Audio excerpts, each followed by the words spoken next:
It begins as every other day has begun. The sun rises over a sleeping world. In cities, the first stirrings of life can be heard. A coffee pot begins to brew in a quiet kitchen. A newspaper lands on a dew-covered lawn. Children are still dreaming in their beds, safe and warm. Across the globe, millions of people are starting their day. They have plans, they have hopes. They have no idea that the ordinary world they know is about to end.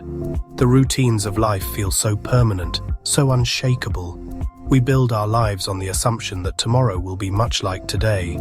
This assumption is the bedrock of our civilization, a quiet promise we make to ourselves without ever speaking it aloud. This morning feels no different. The sky is a gentle blue. The air is fresh with the promise of a new day. In Washington, D.C., government workers are making their way to their offices. They are thinking about meetings, reports, and deadlines. In California, families are waking up to the gentle Pacific sun. They are thinking about school, work, and what to have for dinner. It is a world of small concerns and simple pleasures, a world utterly unprepared for what is to come. The fragility of this peace is something we rarely consider. We trust in systems, in leaders, in the simple belief that no one would dare to break the unwritten rules that keep us all safe. But somewhere, in a place hidden from the world's view, a different kind of morning is dawning. It is a morning of cold calculation and grim determination. A finger hovers over a button. A decision has been made. A sequence has been initiated. This is the moment that changes everything. The world continues its peaceful routine, completely unaware. The gears of a terrible machine have begun to turn, silently and irrevocably. The quiet hum of daily life is about to be shattered by a noise louder than any ever heard on this planet. The world is sleepwalking towards a cliff, and the ground is already crumbling beneath its feet. The illusion of safety is a powerful thing. We live our lives surrounded by it. We believe in our defenses, in our treaties, in the logic of mutual destruction. We tell ourselves that no one would be foolish enough to start a nuclear war. It would be suicide. But what if logic fails? What if a leader acts not out of strategy, but out of desperation or delusion? The systems we have built to protect us are only as strong as the people who control them. And on this ordinary morning, that strength is about to be tested in the most extreme way imaginable. The final moments of peace are ticking away, unheard and unheeded by a world that has forgotten how to listen for danger. The first warning comes without a sound. It is a blip on a screen in a dark room deep underground. A satellite, hanging silently in the blackness of space, detects a sudden, intense bloom of heat. It is the signature of a missile launch. The location is North Korea. The computers analyze the trajectory. The destination is Washington, D.C. The time to impact is just 33 minutes. A calm voice reports the unthinkable. The president is alerted. The clock has started. This is not a drill. This is not a test. This is the moment that generations have feared since the atom was first split. The moment when the unthinkable becomes real. Panic is a luxury that cannot be afforded. Decisions must be made in seconds. The nation's defense systems spring into action. Ground-based interceptors are launched from Alaska and California. These are our shields, designed to hit a bullet with another bullet in the cold vacuum of space. But the sky is a very big place, and the target is moving at incredible speed. The interceptors streak towards their mark, a desperate race against time. The hopes of millions ride with them. On screens across the country, military commanders watch and wait. Their faces are grim. They know the odds. The system has never been tested against a real intercontinental ballistic missile. The attempt fails. The interceptors miss their target. The enemy missile continues its silent, deadly arc towards the capital. There is nothing left to stop it. The news is relayed to the president. The shield has been broken. Washington, D.C. is defenseless. A city of monuments, of history, of people, is now just a target. The time for action is running out. The city's residents go about their morning, unaware of the doom that plummets towards them from the heavens. They are caught in the final moments of an old world, with no knowledge of the fiery new one that is about to be born. The failure is not just technical, it is a failure of imagination, a failure to believe this day would ever truly come. the missile arrives. The goal is to create a massive electromagnetic pulse, an EMP. This invisible wave of energy instantly destroys the electrical grid. It fries every electronic circuit that is not specially protected. Lights go out, cars stop dead, phones go silent. Communication with the outside world is severed. Washington is plunged into darkness and chaos. And then comes the fireball, hotter than the surface of the sun. It vaporizes everything at the center of the blast. A city is erased from the map. Before the world can even begin to process the horror in Washington, the second warning comes. Another blip on another screen. The North Korean regime, in a final act of madness, has not launched just one missile. They have launched two. The second missile is a different kind. It carries not one warhead but multiple. Its target is a place of immense strategic value. It is aimed at the Diablo Canyon power plant, a nuclear facility on the coast of California. The news reaches the president aboard Air Force One, now a flying command center in a world that has lost its center. The West Coast now faces the same terror that just consumed the East. Once again, the interceptors are launched. Once again, they fail. The technology we placed our faith in proves to be fallible. It is a terrible lesson, learned at the most terrible cost. The missile closes in on its target. For the people of California, there is no warning. The communications blackout from the first strike means the news cannot be spread. They are living in the last moments of blissful ignorance.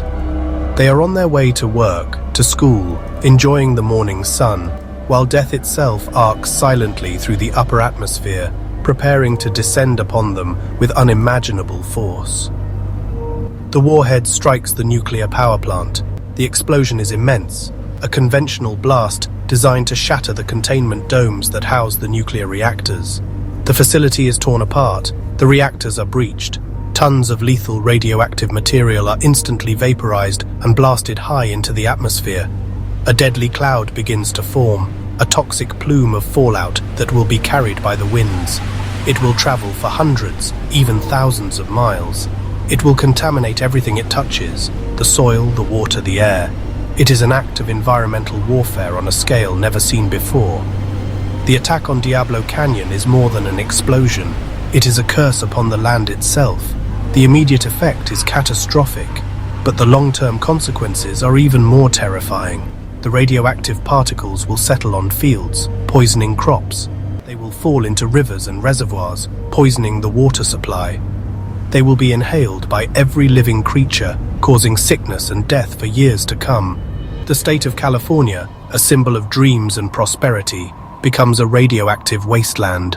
The attack is a clear message. This is not a war of armies or governments. This is a war against life itself.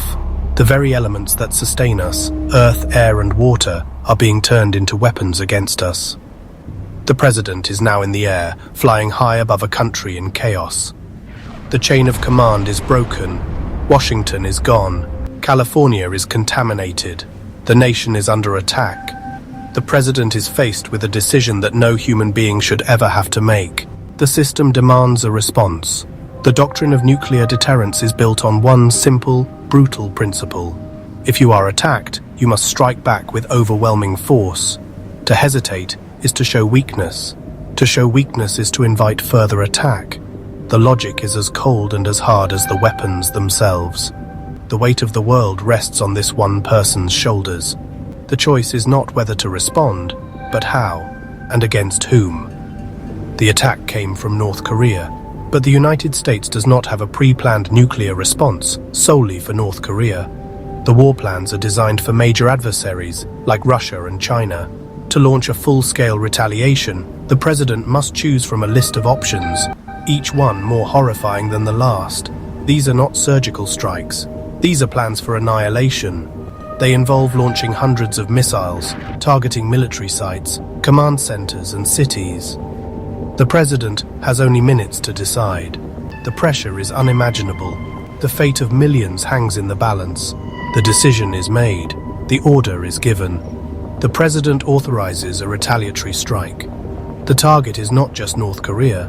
To ensure the complete destruction of its leadership and weapons, The plan includes strikes on targets that are close to or even inside the borders of China and Russia. The missiles must fly over Russian territory to reach their targets. This is a terrifying gamble. The hope is that Russia will understand. The hope is that they will see it as a limited response to a specific threat. But in the fog of war, hope is a fragile thing. The order goes out.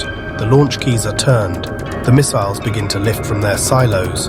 Deep in silos across the American heartland, massive steel doors slide open. From submarines hidden in the depths of the ocean, hatches are opened.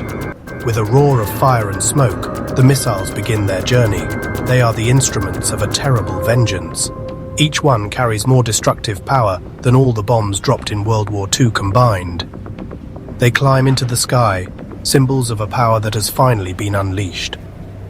On board Air Force One, the president can only watch the data streams, knowing that an irreversible process has begun. A line has been crossed. The world is now on a path from which there may be no return. The American missiles travel north, taking the shortest route to their targets in Asia. This route takes them over the North Pole. It takes them directly over the territory of Russia. Russian early warning systems light up.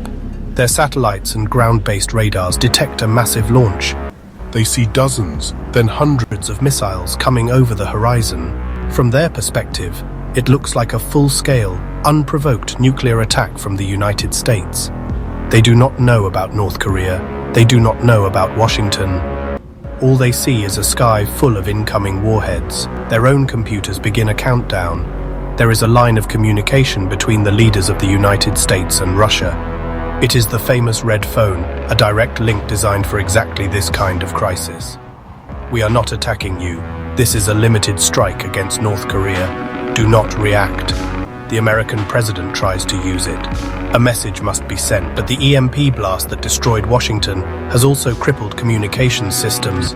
The message does not get through. The line is dead.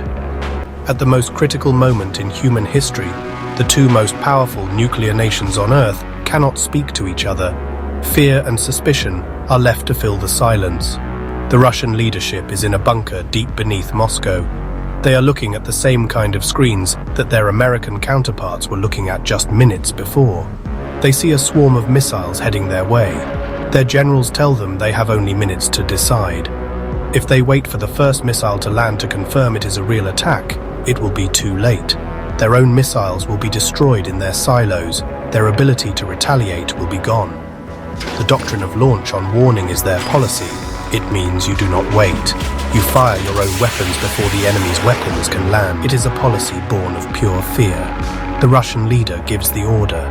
It is the only logical choice given the information they have. They believe they are about to be annihilated. They launch their entire arsenal. Thousands of nuclear warheads are sent screaming into the sky.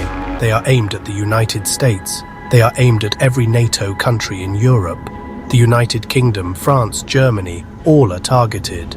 The sky over the Arctic, already filled with American missiles heading east, now fills with Russian missiles heading west. The nightmare scenario has come true. A misunderstanding, born of chaos and failed communication, has triggered a global nuclear exchange. The world's fate is sealed in 90 minutes. From the first launch in North Korea to the final Russian missile leaving its silo, it takes less time than a feature film. The escalation is rapid, automatic, and unstoppable. Once the Russian missiles are in the air, NATO's own systems detect the launch. The United Kingdom and France, the other nuclear powers in the alliance, are now forced to act. Their plans are also automatic. An attack on any NATO member is an attack on all. They launch their own submarine-based missiles, targeting Russia. The chain reaction is complete. The planet is now caught in a storm of fire. Cities become targets. New York, London, Paris, Berlin, Moscow.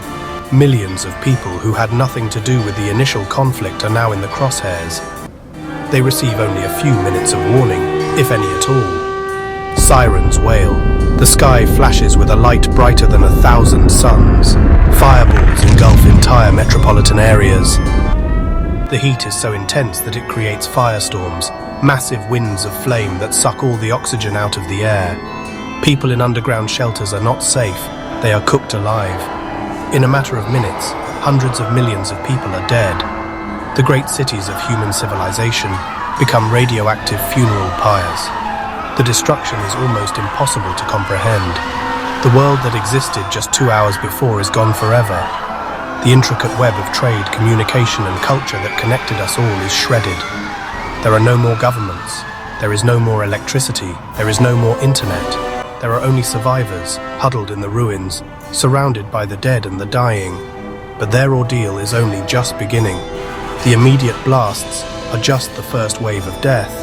The second wave is already gathering high in the atmosphere, preparing to fall back to Earth and claim the rest. The explosions from thousands of nuclear warheads have thrown immense amounts of soot, smoke, and dust into the stratosphere. This dark cloud begins to spread, carried by the high-altitude winds. It wraps itself around the planet like a shroud. It blocks out the sun. On the ground, the sky turns a permanent dusky grey. The temperatures begin to plummet. Within days, the planet is plunged into a deep, artificial winter. Snow falls in the summertime. Crops freeze in the fields. The growing seasons are eliminated. This is the nuclear winter. It is a slow, cold death for a world that has already been burned. In the aftermath, there is only survival. But survival in this new world is a grim prospect. The nuclear winter lasts for years. The lack of sunlight kills most plant life. The food chain collapses. The billions of people who survived the initial blasts now face a new enemy: starvation. Famine sweeps across the globe. There is no one to organize relief. There is no relief to be organized. Humanity is reduced to its most primitive state, fighting for scraps in a frozen, toxic world. This is the Great Filter, a test that our civilization has failed. And then there is the radiation. The fallout from thousands of warheads has poisoned the entire planet. Every breath of air, every sip of water, every bite of food is contaminated. Sickness is rampant. Cancers, birth defects, and a host of other radiation-related illnesses plague the survivors. There are no doctors, no hospitals, no medicine. Life expectancy drops to that of the Stone Age. The very building blocks of life, our DNA, have been corrupted. The damage is not just to this generation, but to every generation that will follow, assuming any can. The Earth becomes a hostile environment for the very species that claimed to be its master. Looking back from this desolate future, the truth becomes painfully clear. The enemy was never North Korea. The enemy was never Russia or the United States. The enemy was the weapon itself. We built a machine designed to destroy the world, and we told ourselves we were smart enough to control it. We created a system of deterrence that required our leaders to be perfect, to be calm, to be infallible in the face of ultimate pressure. We failed to account for chaos, for accident, for fear. We built our own doom, polished it, and aimed it at our own hearts, all in the name of security. The lesson from this silent, frozen world is a stark one.